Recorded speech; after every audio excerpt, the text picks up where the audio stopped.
Ustadz tidak dapat di sebelah kanan imam, Ustadz dapatnya di sebelah kiri. Ternyata di sebelah kanan imam sudah penuh. Masya Allah. Semoga ya semakin semangat terus kita beribadah. Kita awali dengan Al-Fatihah. Semoga dengan wasilah surah Al-Fatihah Allah memudahkan kita untuk menerima ilmu agama. Al-Hadiniyah Al-Fatihah. A'udzubillahi minasyaitonirrajim. Bismillahirrahmanirrahim. Alhamdulillahirabbil alamin arrahmanirrahim maliki yaumiddin. Iyyaka na'budu wa iyyaka nasta'in. Ihdinas siratal mustaqim. Shiratal ladzina an'amta 'alaihim ghairil maghdubi 'alaihim waladdallin. Amin ya rabbal alamin. Materi yang sebelumnya terputus tentang keutamaan sholat subuh berjamaah. Kita materi di tiap bulan ini berurutan, dari mulai mendatangi masjid gimana caranya, kemudian yang kedua keutamaan sholat berjamaah di masjid atau musola, yang ketiga keutamaan sholat di barisan paling depan, dan saat ini kita bahas mengenai keutamaan subuhnya berjamaah di mana, masjid atau musola. Yang ada catatan silakan dipersiapkan catatannya. Kemarin terputus tentang mereka yang didoakan oleh para malaikat. Saya ulang sedikit ya. Di hadapan saya ada Quran surahnya ke-17. Nama surahnya Al-Isra. Ayatnya 79 dan 78. 78 dan 79. Nama suratnya apa tadi? Al-Isra. Al-Isra itu adanya di nomor urut yang ke-17. A'udzubillahi minasyaitonirrajim. Bismillahirrahmanirrahim. Aqimis sholata liduluki syamsi ila ghasaqil laili wa qur'anal fajr. Inna qur'anal fajri kana masyhuda. Bapak Ibu tidak lihat terjemah, lihatnya ke Qur'annya. Aqimis sholata, dirikanlah sholat. Liduluki syamsi, yaitu ketika atau pada saat atau dimulai pada saat matahari tergelincir. Sini yuk ke saya dulu. Matahari terbit dari arah timur, tenggelam ke arah mana? Barat.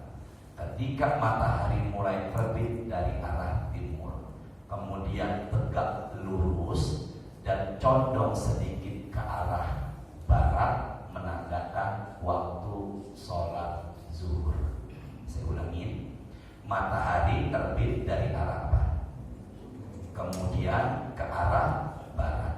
Ketika matahari tegak lurus, kemudian condong sedikit ke kanan, sudah mulai ke kanan, maka menandakan masuk waktu apa? Zuhur. Itulah yang dimaksud matahari tergelincir. Ila ghasaqil lail, sampai gelapnya malam.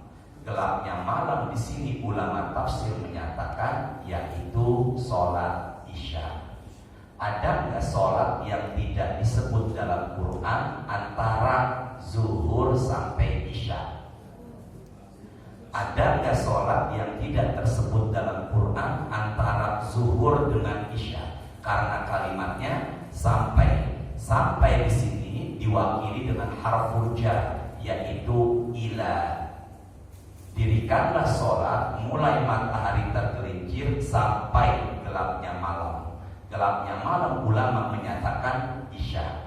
Jadi ada nggak sholat yang tidak tersebut antara zuhur dengan isya sampai isya? Ada. Apa itu? Asar dan maghrib. Maka asar dan maghrib sudah diwakili dengan harfu jar, namanya ila. Jadi ila sudah mewakili asar dan apa? Maghrib. Jadi digabung, dirikanlah sholat mulai matahari tergelincir, yaitu apa? Zuhur. Lalu apa? Asar. Lalu apa? Maghrib. Dan kemudian Isya. Ada nggak sholat yang belum tersebut? Ada, yaitu apa? Subuh. Di sini kata subuh tidak ada, tapi di sini tersebut dengan kata fajar. Berarti kalau begitu subuh adalah fajar. Fajar adalah apa? Subuh. Sholat sunnah sebelum subuh, sholat sunnah sebelum fajar, yang dikerjakan setelah azan dikumandangkan. Tidak ada sholat sunnah fajar sebelum azan. Sholat sunnah subuh itu dikerjakan sudah azan atau sudah masuk waktu apa? Sholat. Berarti kalau begitu subuh di sini ditulis dalam Quran tidak dengan kata subuh, tapi dengan kata apa tadi? Fajar. Karena masuknya waktu subuh dimulai fajar shodiq, ya, sampai matahari terbit. Apa keutamaan subuh? Di ayat ini dikatakan inna Qur'anal fajri kana mashhuda. Sesungguhnya sholat subuh itu disaksikan oleh siapa? Malaikat. Bukan hanya sholat subuh sebenarnya. Ada satu sholat lagi selain subuh yang disaksikan malaikat adalah sholat asar. Tapi sandaran saya adalah hadis Sahih Al-Bukhari. Ini kelihatan nggak? Tulisannya ada? Ada ya. Saya sengaja tulis dari kitab hadis biar tidak terlalu berat. Wa tajtami'u malaikatul lail wa malaikatun nahar fi sholatil fajr.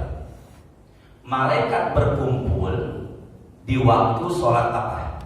Subuh. Ini fajar. Apa tadi? Subuh. Berarti para malaikat kumpul itu di waktu sholat apa? Subuh. Mereka akan naik sebelum ada yang turun. Bisa dipahami ya? Mereka akan apa tadi? Mereka akan naik sebelum ada yang tiba, sebelum ada yang datang. Mereka di waktu subuh, malaikat banyak yang naik. Tapi mereka akan naik sebelum ada yang apa? Datang. Berarti malaikat yang pagi ini, subuh ini naik ke atas langit, turunnya kemarin. Malaikat yang pagi ini turun, naiknya besok. Bisa dipahami ya? Bisa ya? Bahasa kantornya apa ini? Aplusan. Nah mereka ketika mereka naik ke atas langit, mereka ditanya sama Allah dan Allah sudah tahu jawabannya. Apa yang kalian lihat ketika turun dan naik wahai malaikatku? Kata mereka, ketika kami turun, kami melihat hambamu sedang sholat subuh. Dan ketika kami naik, kami pun melihat hambamu sedang sholat subuh. Itulah yang dimaksud sholat subuh disaksikan sama malaikat. Berarti kalau begitu kita saat ini disaksikan sama malaikat dan mereka mengadu kepada Allah, melapor kepada Allah, kitanya dilaporkan sedang sholat apa tadi? Subuh. Jangan sampai kita dilaporkan kitanya sedang asyik tidur di atas ranjang. Wahai Allah, ketika kami turun, kami melihat hambamu sedang asyik tidur. Ketika kami naik, kami pun melihat hambamu sedang asyik tidur. Maka orang-orang yang tidak sholat subuh berarti mereka dilaknat oleh para malaikatnya Allah. Bisa dipahami semuanya ya. Berarti kalau begitu, insya Allah kita yang hadir pada pagi ini semuanya manusia-manusia yang didoakan oleh para malaikat. Amin ya. Saya tanya, malaikat punya dosa? Malaikat punya nafsu? Ustaz? Ustaz punya dosa? Enggak usah banyak, ada aja. Ustaz punya nafsu? Punya. Makanya carilah doa dari makhluk yang tidak punya nafsu dan punya dosa. Siapa dia? Malaikatnya Allah. Malaikat akan mendoakan manusia tergantung dari ridhonya Allah dan Rasulnya. Jadi insya Allah kita semua dapat doa dari malaikat, hidup semakin Allah ridhoi. Amin. Kedua, jadi kalau ditanya apa keutamaan sholat subuh, maka jawabannya sholat subuh disaksikan oleh siapa tadi? Malaikat. Kedua, saya pelan-pelan ya Pak, ke arah saya ya. Sholat sunnah, saya tidak pakai whiteboard, fokus ke depan ya. Dibagi dua, rawatib, ghairu rawatib. Saya ulangin, apa tadi? Sholat sunnah. Ujungnya, judulnya di pembahasan yang kedua. Apa tadi? Sholat apa? Sunnah. Tadi kan sholat subuh itu disaksikan oleh siapa? Malaikat. Sekarang yang kedua, keutamaan subuh. Sholat sunnah dibagi menjadi dua. Pertama rawatib, kedua ghairu rawatib. Pelan-pelan. Sholat apa tadi? Sunnah. Barang-barang dibagi berapa? Dua. Yang pertama rawatib, yang kedua ghairu rawatib. Apa itu rawatib? Qobliyah, ba'diyah. Dinamakan sholat sunnah rawatib karena sholat sunnah itu adanya karena wajib, karena adanya 5 waktu.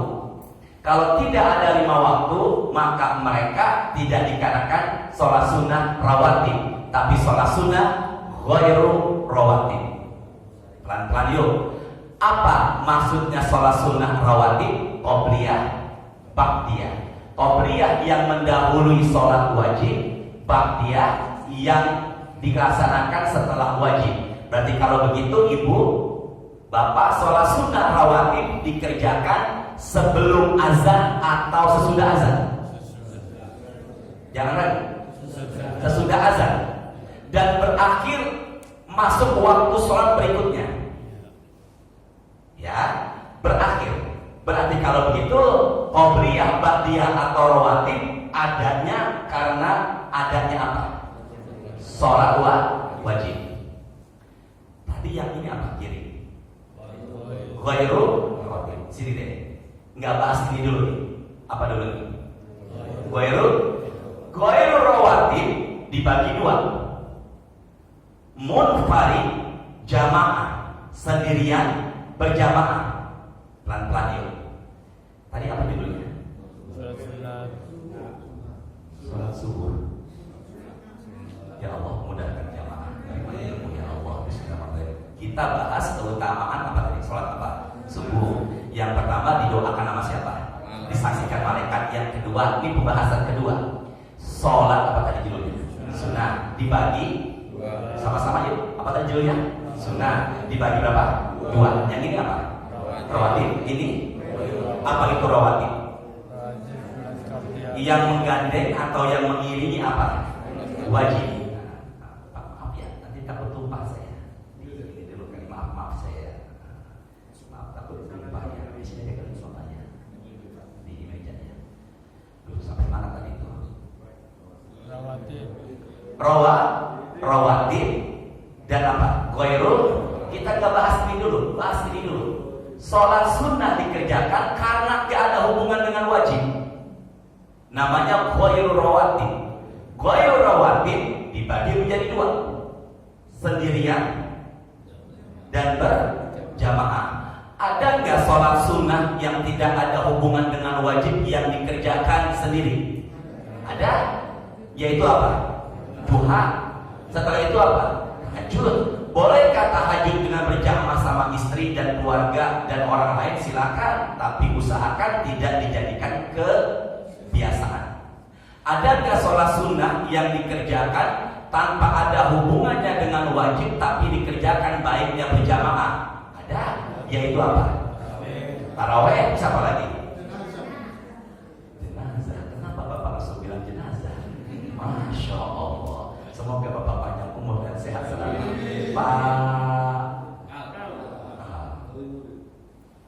Jenazah langsung bilang ke Ustadz matanya. Semoga panjang umur sehat ya. Ada lagi nggak sholat sunnah yang dikerjakan berjamaah tidak ada hubungannya dengan wajib? Gerhana, Idul Adha, Idul Fitri. Sini yuk. Kita nggak bahas ini, selesai. Saya persingkat. Apa ini? Rawatib. Rawatib dibagi dua. Mu'akkad, ghairu mu'akkad. yang ditekankan dan tidak ditekankan.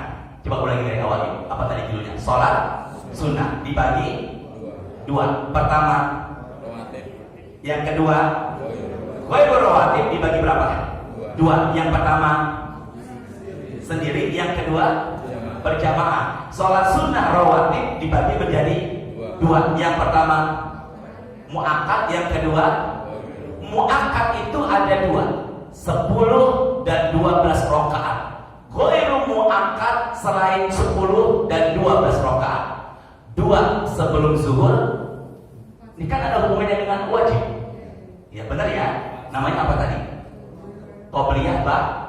Dua sebelum zuhur, dua setelah zuhur, dua setelah maghrib, dua setelah isya, dua sebelum subuh. 10. Yuk sama-sama. Ya Allah mudahkan jemaah. Saya ulangin ya, hafalkan.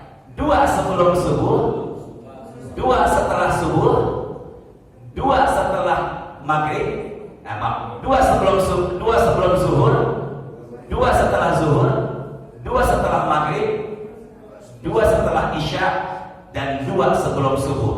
Yuk. Dua sebelum, Bapak ikutin di belakang aja dengan Ibu. Dua sebelum zuhur, bukan lohor, itu cepat ya. Lohor, zuhur, cerah, zohir. Dua sebelum, kalau cepet ya. Dua setelah zuhur, dua setelah maghrib, dua setelah isya, dan dua sebelum subuh. Tadi saya katakan 10 dan berapa? Yang 12 berarti kalau begitu 4 sebelum zuhur dengan 2 salam, dan lihat waktu mundurnya. Ketika baru datang, bapak kita semua berombak dia wudhu. Ketika baru datang ke masjid, kita belum sholat sunnah tahiyatul masjid. Dan ketika datang ke masjid, azan setelah dikumandangkan belum qobliyah zuhur. Maka kata Syekh Muhammad bin Utsaimin, kita sholat qobliyah zuhur sudah mewakili tahiyatul masjid dan ba'diyah wudu. Maka ketika selesai, Assalamualaikum warahmatullah, Assalamualaikum warahmatullah, lihat waktu mundurnya di masjid. Bisa dipahami ya? Kalau umpama datang kemudian iqamah sudah dikumandangkan, iza uqimatis sholata fala sholata ilal maktubah. Kalau udah dikumandangkan iqamah, tidak ada sholat sunnah kecuali wajib. Mana yang didahulukan, sunnah atau wajib? Maka baru datang ke masjid, pengurus masjid atau petugas iqamah jangan menyesuaikan yang baru datang. Benar ya? Benar ya? Jangan sampai ketika waktunya iqamah, jamaah sudah tergesa-gesa. Qomat Pak, pengurus lihat ke belakang. Masih ada yang sholat sunnah. Sholat sunnah selesai, keluar dari tempat air wudhu jamaah. Sholat sunnah lagi. Jamaah yang lain bisa. Pak, qomat, dia ke belakang. Masih ada yang sholat sunnah. Yang kedua selesai, keluar lagi dari tempat air wudhu. Sholat sunnah lagi. Jadi yang benar yang baru datang menyesuaikan waktu iqamah, atau waktu iqamah menyesuaikan yang baru datang? Ya Allah mudahkan ya Allah. Yang baru datang menyesuaikan waktu iqamah, atau waktu iqamah menyesuaikan yang baru datang? Menyesuaikan apa? Menyesuaikan waktu. Yang jadi masalah dia datangnya telat, sisa 10 detik, ingin sholat sunnah qobliyah, ada di barisan paling depan. Jadi imam tergesa-gesa dan menunggu ini dia selesai sholat sunnahnya. Maka yang datang belum sholat sunnah qobliyah, qodoklah setelah wajibnya. Jelas ya semuanya? Jelas ya? Maka apabila hari ini, pagi ini ada yang telat dan dia belum qobliyah subuh, selesai Assalamualaikum, berpindahlah tempat, kerjakan qobliyah subuh. Dan itu Rasulullah mengiyakan dengan cara diam, berarti boleh, tapi jangan jadikan kebiasaan. Jelas semuanya nih? Jadi yang menyesuaikan yang baru datang apa waktu qomat? Allahu Akbar. Kemudian selesai, Assalamualaikum warahmatullahi, Assalamualaikum warahmatullahi. Ketika masih ada 3 menitan, bangun lagi. Jadi berapa totalnya? 4. Yang tadi berapa? 2. Kenapa 4 Ustaz? Nabi mengatakan innaha tuftahu abwabus sama. Karena pada saat azan zuhur sampai iqamah, pintu langit yang 7 sedang terbuka.